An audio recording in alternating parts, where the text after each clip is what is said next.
अस्सलाम वालेकुम भाई, क्या हाल है? ठीक है ना? अंदर जाना है जी अफशान साहिबा के पास। अंदर नहीं जा सकते, वजह क्या है जी?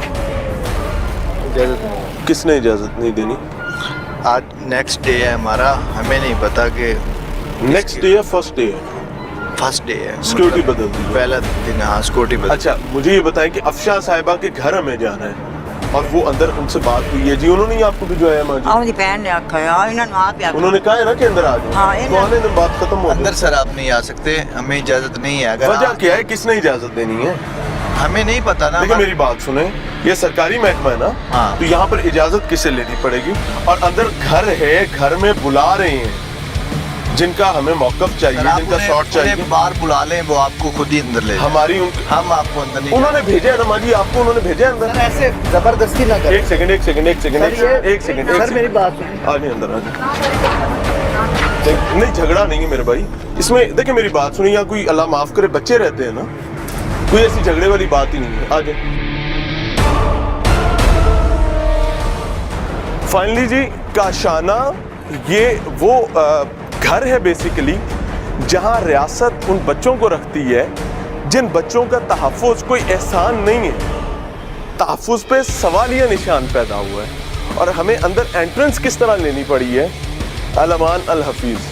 मैं सिर्फ इतना कहना चाहूँगा कि खुदारा आपके घरों में भी बेटियाँ हैं, ये हम तमाम कौम के बच्चे हैं जिनके सरों पर माँ बाप का साया नहीं है। रियासत की जिम्मेदारी तब बढ़ जाती है। चल रहे हैं जी अंदर, और अंदर चल के समझते हैं कि मामला हैं क्या, इस खूबसूरत घर को जेल क्यों बना दिया गया। अंदर चलते हैं जी। तो ये वो मनाजिर थे जब काशाना, जो कि एक सरकारी इदारा है, इस सरकारी इदारे के अंदर एक सुपरिंटेंडेंट का घर है जो अफशान लतीफ़ साहिबा के पास मौजूद है। अफशान लतीफ़ साहिबा की जानिब से इनकी घर की आया को बाकायदा गेट पर भेजा गया हमें रिसीव करने के लिए, क्योंकि वो अपना मौक़िफ़ देना चाहती थी, वो हमसे बात करना चाहती थी। लेकिन जो हाल ही में बल्कि आज ही नए तैनात किए जाने वाले सिक्योरिटी गार्ड हैं, उन्हें हुक्म दिया गया था कि अफशान साहिबा के घर मीडिया वालों को नहीं जाने देना और इनको मीडिया एक्सेस नहीं दी जाएगी। हैरान कुन भी है, डिपार्टमेंट के लिए शर्मनाक भी है। मैं हैरान हूं कि आप कैसे किसी भी पाकिस्तानी को उसका मौक़िफ़ देने से रोक सकते हैं। बहरहाल इशू को डाइवर्ट करने की बजाय मैं डायरेक्टली, हमारे साथ मौजूद हैं अफशान लतीफ़ साहिबा, thank you very much ma'am for your kind time. रहनुमाई फरमाइएगा कि ये तमाम मामला जो कि बच्चों के हवाले से, मेरे ख्याल से बच्चों का मामला वैसे ही डेलिकेट होता है, बड़े प्यार से लेकर चलने वाला होता है। रियासत, महकमे, इदारे, आप लोग बच्चों के लिए सर्व करते हैं, प्रॉब्लम क्या हुआ? प्रॉब्लम जब यहाँ पे मुझे तैनात किया गया 6 अप्रैल को, उसके बाद हमारी डायरेक्टर जनरल थी अफशान किरण इम्तियाज़, जिनका मुझ पे बेइंतहा प्रेशर था यहाँ पे। जो अंडर एज लड़कियाँ थीं, बच्चियाँ थीं, उनकी शादियाँ करवाने के लिए उनको उसके साथ ही उनके अहकामात थे कि उनके लिए जो रेजिडेंस हैं, जो रूम्स हैं, वो अंदर ही तैयार किए जाएंगे शादी के बाद जी, और उनका स्टे अदारे के अंदर ही होगा। अच्छा, यानी कि किरण साहिबा जो थी, वो आपकी साबिका डायरेक्टर, वो ही चाहती थी कि बच्चों की शादियां करवाई जाए जी, कम उम्री की शादियां जी, जो कि पहला जुर्म जी, और दूसरा जुर्म ये कि उनको शादी के बाद जो कि किसी और की बीवी बन चुकी होगी, उनको भी इदारे के अंदर ही कमरे दिए जी। कानून इस पे क्या कहता है? कानून अंडर एज लड़कियों की शादियों के में हमारे कानून में कोई गुंजाइश नहीं है, बल्कि ये जुर्म है। जी बिल्कुल। और हमारा अदारा बच्चियों के पढ़ाने के लिए है, उनकी तरबियत करने के लिए है, उनको माशरे का एक कारआमद शहरी बनाने के लिए उनको तालीम दी जाती है। जी हमारी शादियाँ करवाना चाह थी जो 18 साल की बच्चियाँ, उससे भी छोटी बच्चे 17 साल की उनकी शादी हो जाए, और अलग अलग तरह के बूढ़े आदमियों को 50-60 साल के आदमियों को बुला के ऑफिस में उठाती थी और हमें कहती थी तैयार हो किया हो, और हमें दिखाती थी। और वो लोग जब पसंद करते थे और इधर कमरे डेकोरेट किए जाते थे, इधर बच्चियों के साथ रहना और इन आदमियों ने इधर रहना, बाद में वो लड़के और आदमियाँ इधर आ करेंगे, और बहुत सारे आदमी इधर आते थे और हमारे से बहुत अजीब तरह का सलूक करते थे और बहुत गंदी नज़रों से देखते थे। वो जो कमरे डेकोरेट किए जा रहे थे वो उन्हीं के लाए हुए कुछ आदमी थे, और हम लड़कियों को कहते थे कि त्योहारों के नीचे आओ, हमें उनको दिखाया जाता था ताकि वो हमारे रिश्तेदार, वो इतनी बड़ी बड़ी उम्र के लोग होते थे। तो 4-7 4 इसके करीब यानी कि 40 तक इससे भी बढ़कर होते थे। और हम नहीं चाहते कि डीजी मैम दोबारा आए इस कशाना में, तो ये कशाना फिर से तबाह हो जाए और यहाँ का कोई भी शख्स बंदा नहीं आना चाहिए। मैंने यहाँ पे चार्ज लेने के बाद जो सबसे पहले यहाँ पे काम किया, जिसकी मैंने ज़रूरत महसूस की, वो यहाँ पे बच्चियों के लिए मस्जिद बनाना थी ताकि उनकी दीनी और दुनियावी तालीम दोनों की जा सके यहाँ पे। जिसके लिए मैंने एक मौलमा का कारिया का इंतज़ाम किया जो उन बच्चियों को डेली आके 2 घंटे की कुरान की तालीम देती हैं। इसके साथ उनको अखलाकियात का दर्स दिया जाता है जिनकी इन बच्चियों को ज़रूरत होती है। इसके साथ बच्चियों को मैंने एक पॉजिटिव वे में रहने के लिए यहाँ पे उनके लिए वेकेशनल कोर्सेज़ का आगाज़ किया। उनको मुख्तलिफ़ हाथ से बनाई हुई अशिया जो होती हैं, जिसमें हैंडमेड ज्वेलरी है और पॉट पेंटिंग है, स्टिचिंग है, टाई एंड डाई, इस तरह के कोर्सेज़ करवाने का आगाज़ किया, जिसकी 21 अक्टूबर को यहाँ पे बाकायदा उनकी हाथ से बनाई हुई चीज़ों की नुमाइश का भी एहतमाम किया गया, जिसको सरकारी जो हमारे फ़ीमेल MPS थी वो आई, हमारी डायरेक्टर जनरल आई, उन्होंने बहुत जी बहुत। अच्छा, रहनुमाई फरमाइएगा कि ये तमाम चीज़ें तो आपकी रिस्पॉन्सिबिलिटीज जी बिल्कुल आपने अदा की आपके मुताबिक। जी हम ये समझना चाहेंगे कि बच्चे क्या यहाँ पर गैर महफूज थे प्रेशर की वजह से?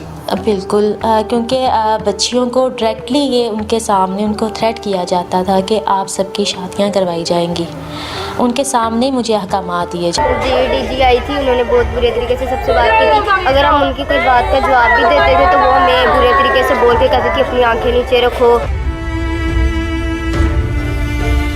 बोलती बहुत बुरे तरीके से थी, चिल्ला के गंदी वर्डिंग यूज़ करती थी। और क्या उसका नाम है, लड़कियों के लिए रिश्ते लाती थी, उन्हें दिखाती थी। और साइमा के जो भाई आए थे उनमें से एक को कहती थी, इधर लड़की थी कि उससे इसकी शादी कर देंगे और इसे फिर यहीं पे ही कुक बना देंगे और यहीं पे ये रहा करेगी उसके साथ ही। और यहाँ तक कि ये कहा था उसे कि तुमने अपने घर वालों को भी नहीं बताना, छुप के शादी करेंगे और इधर ही रहेंगे। तो फिर हमारी मैम अफशा ने उनके खिलाफ एक्शन लिया और अब उन्हें भी निकाला जा रहा है। शादी अगर कम उम्री की ना हो तो शादी के हवाले से कानून क्या है इस इदारे में? शादियों के लिए इन सब के गार्डियंस मौजूद हैं, इनके घर वाले मौजूद हैं, उनकी रज़ामंदी से उनके बताए हुए रिश्तों पे शादी की जाती है। हमारा काम असिस्ट करना है, उनको जहेज़ देना है, उनको खाना देना है बच्चियों को, ये हमारी ज़िम्मेदारी है। और उससे पहले भी हमारी ज़िम्मेदारी बच्चियों को एजुकेशन देना है। उसके बाद जो उनकी फ़ैमिली उनके लिए डिसीजन लेती है, उन्होंने पढ़ना है, उनकी शादियाँ करवानी, उनकी फ़ैमिली का डिसीजन है, वो हमारा डिसीजन नहीं होता। आपने इदारे को ये तमाम मसाइल लिखे?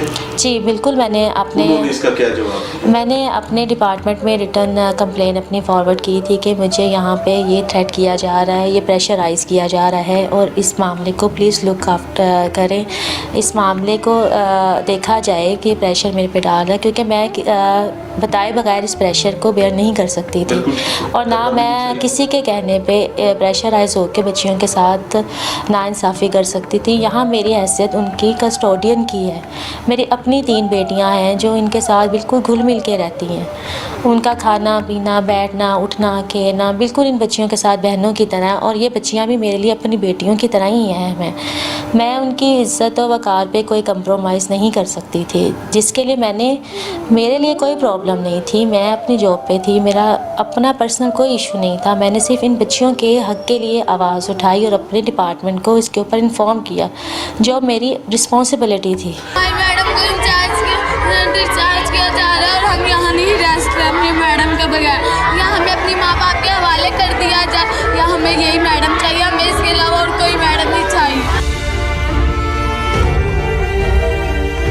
डीजी आती थी, वो इतनी लैंग्वेज बोलती थी, कोई भी अपने बच्चों के साथ ऐसे बुरी लैंग्वेज नहीं बोलता जैसे वो बोलती है। हम तो बच्चे हैं, हमारी ये छोटी छोटी एपियों को पढ़ने का शौक है। कहती मैं इनकी शादियाँ करवा दूँ, क्या इनकी शादियाँ करने की उम्र है? अभी हमारी पढ़ने की उम्र है, अभी हमने अपने हाथ पाँवों पे खड़े होना है, हमने कुछ बन के यहाँ से निकलना था, जो अब हमारे साथ इस टाइम हो रहा है। आपने इन्फॉर्म किया, उसके बाद क्या होता? उसके बाद जो अजमल चीमा सूबाई वज़ीर था हमारा सोशल, जी साबिका वज़ीर थे, जी, सोशल वेलफेयर का मिनिस्टर था उस टाइम। उसने अदारे में सरप्राइज़ विज़िट करके जो यहाँ पे सुपरिटेंडेंट का शाना की सीट थी, वो अफशान लतीफ़ की सीट नहीं थी, वो सुपरिटेंडेंट का शाना की सीट थी, जिसको आके उसने ऑक्यूपाई कर लिया।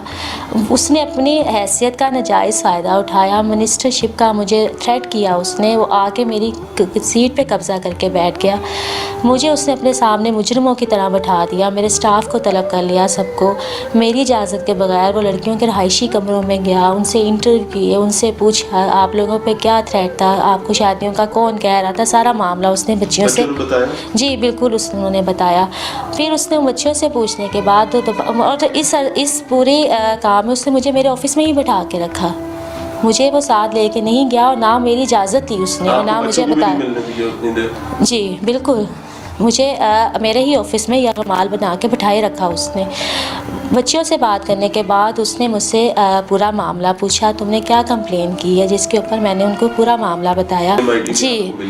जी 5 अगस्त को इंक्वायरी का आगाज़ किया CMIT ने, जिसमें अजमल चीमा मिनिस्टर की हैसियत से मौजूद थे। शुरू से ही एक थ्रेट का फैक्टर मेरी पूरी कार्रवाई में रहा है।